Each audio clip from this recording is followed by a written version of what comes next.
नमस्कार बच्चों, कैसे हैं आप सब। देखिए बच्चों, हम हमारे हिंदी ग्रामर के कुछ टॉपिक डिस्कस कर रहे हैं जो बेसिक टॉपिक हैं, जो हमारे 6, 7, 8 तीनों ही क्लास में बेसिक होते हैं। बेसिक मतलब ऐसी ग्रामेटिकल टॉपिक्स जो हर क्लास में समान रूप से चलते हैं और हमें हर क्लास में वो आने चाहिए, चाहे आप सेकंड क्लास में हो, चाहे थर्ड क्लास में हो, इवन आप 9th और 10th में होंगे तब भी आपको वो बेसिक इस पर आने चाहिए। इसलिए आज ही क्लास में हम बेसिक क्लियर कर रहे हैं। बेसिक में हम करते हैं आज वर्ण विच्छेद। देखिए, इससे प्रीवियस क्लास में हमने भाषा, भाषा के रूप, भाषा के अंग, व्याकरण और व्याकरण के अंगों में से एक टॉपिक डिस्कस किया था, वर्ण विचार। वर्ण विचार वाले टॉपिक में हमने डिस्कस किया था कि वर्ण कितने प्रकार के होते हैं। वर्ण स्वर होते हैं, व्यंजन होते हैं। स्वर कितने प्रकार के होते हैं, किस किस स्वर को किस किस फॉर्मेशन में होता है, कौन कौन से व्यंजन किस किस फॉर्मेशन में होते हैं, ये सब हमने सीखा वर्ण विचार में। आज हम वर्ण विचार वाले टॉपिक के बाद डिस्कस कर रहे हैं वर्ण विच्छेद। देखिए, विच्छेद अर्थ क्या होता है। विच्छेद का अर्थ होता है खोलना।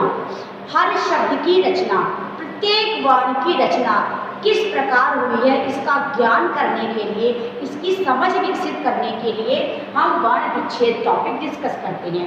मान लीजिए आपको ये कमल लिखा हुआ है, आपसे कोई कहे कि ये कमल जो शब्द है ये कैसे बना, तो आप सीधा कहेंगे कि कमल बना है का, मा और ला, जबकि ये गलत है। कमल ऐसे नहीं बना है बच्चों। कमल कैसे बना है, इसका जो जितने भी व्यंजन होते हैं, वर्ण विचार में डिस्कस किया था कि सारे व्यंजन वर्ण अपूर्ण होते हैं। बिना स्वर की सहायता के कोई भी व्यंजन वर्ण का प्रयोग हम पूर्ण रूप से नहीं कर सकते। तो देखिए, क के साथ हमने मिलाया आ, क्योंकि ये हलंत होता है। इस माँ के साथ भी मिलाया हमने आ, और इस ला के साथ भी हमने मिलाया आ। तो ये का, ये माँ और ये ला, ये तीनों मिलकर बने हैं हमारे कमल। बात समझ में आ रही है आप लोगों को कि जो कमल शब्द है सबसे इजी एफ का, एफ स्वर वाला, वो भी कैसे बना है, कै प्लस आ से, माँ प्लस आ से और ला प्लस आ से। इसी तरह यदि हमें लिखना होता काम, क्या लिखना होता हमें, काम, तो देखिए बच्चों काम कैसे बनता, कै प्लस आ और माँ प्लस आ, ये का और ये माँ इज इक्वल टू काम। बात समझ में आ रही है आप लोगों को कि काम हो, कमल हो, कोई भी शब्द हो, उसकी रचना कैसे हुई है, इसकी ज्ञान प्राप्त करने के लिए, इसकी समझ आने के लिए हमें वर्ण विच्छेद टॉपिक डिस्कस करना है। तो आज ही क्लास में स्टार्ट करते हैं हमारा वर्ण विच्छेद। वर्ण विच्छेद टॉपिक के कुछ टॉपिक्स होते हैं, हम उनको एक एक करके डिस्कस करेंगे ताकि ये टॉपिक है जो आपको क्लियर समझ में आ जाए। देखिए, पहला होता है हलंत चिन्ह की व्यवस्था। हलंत चिन्ह क्या होता है, देखिए जो ये मैंने का और माँ में लगाया, क म और र में लगाया, ये जो है ये वाला साइन जो है इसे कहते हैं हलंत। इसे हम क्या कहते हैं बच्चों, हलंत। हलंत ये जिस भी व्यंजन वर्ण के साथ लगता है उसका अर्थ होता है कि वो व्यंजन वर्ण स्वर के साथ इंक्लूड नहीं है, वो सिर्फ व्यंजन वर्ण है और वो कैसा है, अपूर्ण है। लेकिन जब हम वर्ण विच्छेद करते हैं तो उसे लिखते तो पूरा है, लेकिन उसके नीचे ये साइन लगा देते हैं ताकि ये पता रहे आप लोगों को कि जो व्यंजन वर्ण कंप्लीट नहीं है उसके नीचे ये साइन लगा हुआ है, और जिसके नीचे ये साइन नहीं है इसका मतलब वो कंप्लीट है। समझ आ गई बात। तो हलंत चिन्ह की व्यवस्था के लिए ये वाला टॉपिक और ये वाला टॉपिक समझ आया आपको। अब देखिए नेक्स्ट टॉपिक हमारा संयुक्त वर्णों का वर्ण विच्छेद। अब संयुक्त वर्ण कौन से होते हैं, देखिए जैसे हम लिखते हैं कच्चा, हम लिखते हैं जैसे यद्यपि, ये लिखा आपने। अब देखिए इसके आगे आपने हलंत लगा दिया कि यद्यपि को आप ऐसे भी लिख सकते थे, लिख सकते थे ना। अब करना क्या है, ये जो आपका आधा वर्ण है, जब आप वर्ण विच्छेद करेंगे तो कैसे लिखेंगे, का प्लस ये चा को पूरा लिख के इसके नीचे हलंत लगा देंगे। इस का से पहले ए लिखेंगे, फिर ये चे लिखेंगे, फिर ये वापस चे लिखेंगे और फिर ये आ लिखेंगे।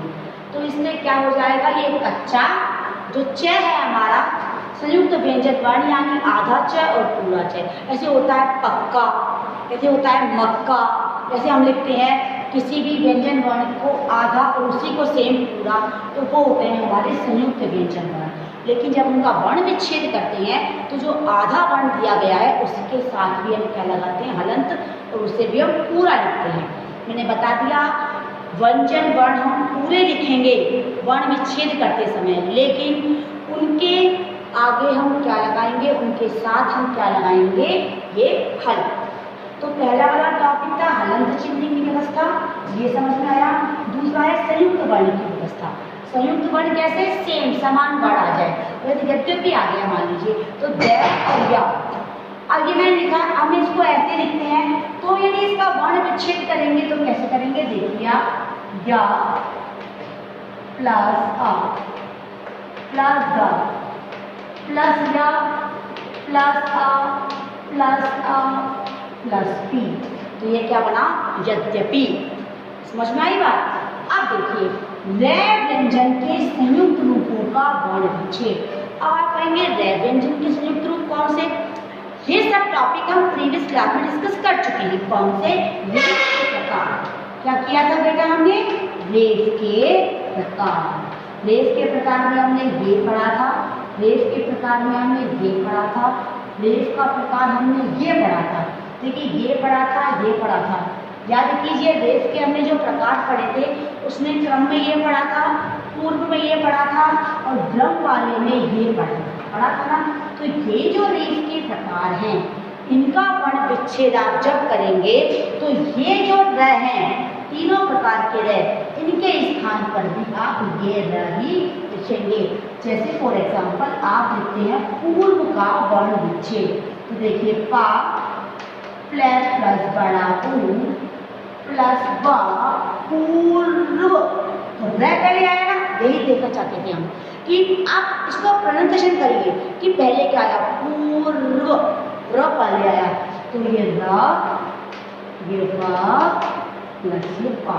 तो ये जो र हमने लिखा, यदि हम ड्रम का भी करते तो र पूरा लिखते, यदि हम जे वाला क्रम लिखते, श्रम लिखते, तो भी हम ये र पूरा ही लिखते। ठीक है। अब देखिए अनुस्वार युक्त शब्दों का वर्ण विच्छेद।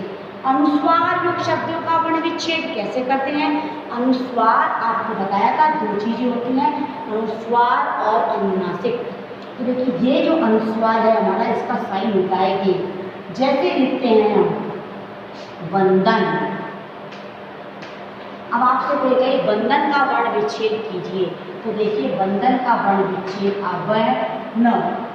अब यहाँ जो ये न है इसको आप ना लिख के व के ऊपर डॉट या ए के ऊपर डॉट ना लगा के हम लिखेंगे अनुस्वार। क्या लिखेंगे बच्चों, अनुस्वार प्लस आ, तो बन गया व,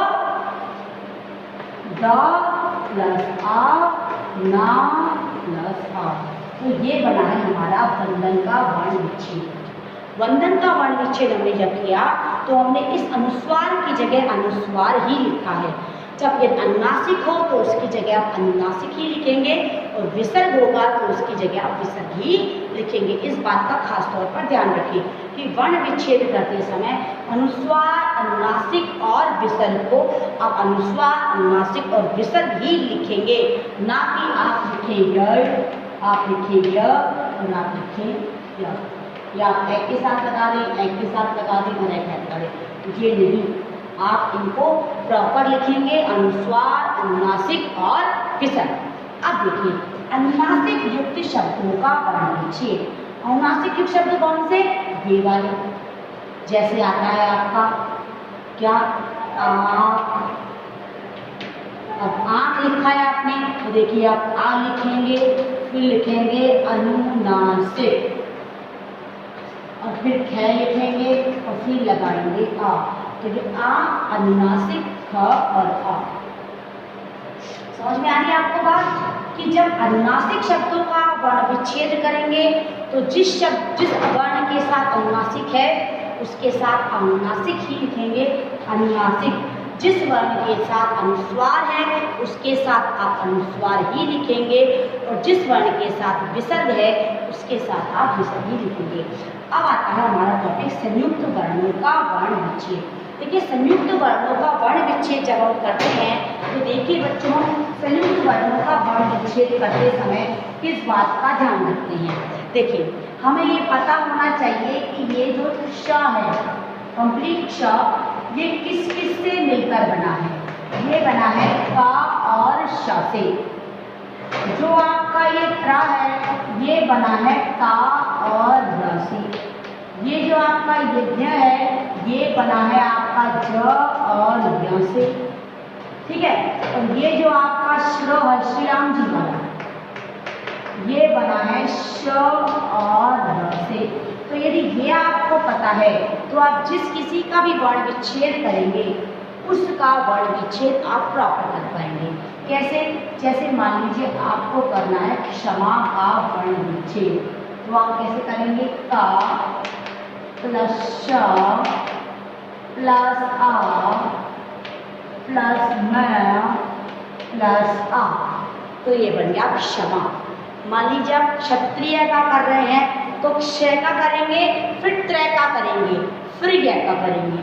य का कर रहे हैं ज्ञान का या ज्ञानी का।